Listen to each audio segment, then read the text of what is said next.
Hello mga friends! Bagong araw, bagong vlog na naman po. At sa wakas makakapag-vlog ako ngayong araw na to kasi nag-date kami ng aking asawa.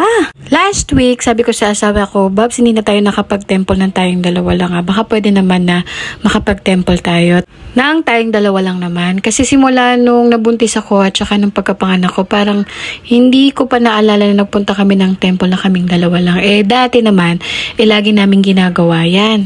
Kaya sabi niya, sige naman, pwede naman tayo mag-temple. Ikaw pa ba? Wow naman.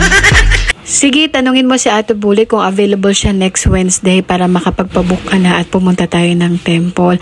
Pagka-message ko kay Ate Bullet, sabi niya, available daw siya niyan. And sabi ko, wow, sige, matutuloy na talaga yung temple namin.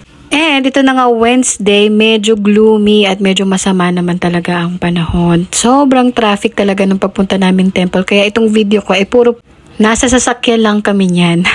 Hindi na ako nakapag-video doon sa temple kasi nga umuulan. Isa pa itong aking husband ay nagmamadali ng bonggang-bongga kasi nga yung aming sasakyan ay coding. Dapat makapasok kami ng Taguig ng 5 PM. Dahil kung hindi ay naku po matitikitan kami and very bad yan. Ayaw natin yan. And we are law-abiding citizens. Wow, char! Pasensya na kayo sa aking mga video dahil puro kaming dalawa lang talaga ito ng asawa ko. Wala kayong masyadong view na maibang makikita dyan.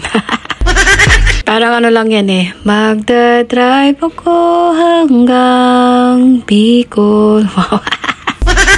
Grabe, sobrang lapit na lang nito at ang napaka-traffic pa. Kaya kanta-kanta muna tayo.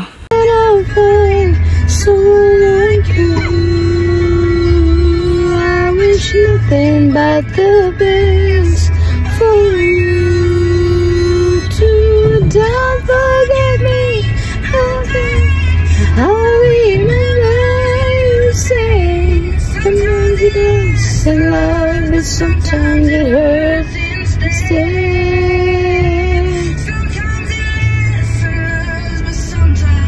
So dahil sobrang traffic, sabi ko na si CR talaga ako at pumunta po kami dito sa market.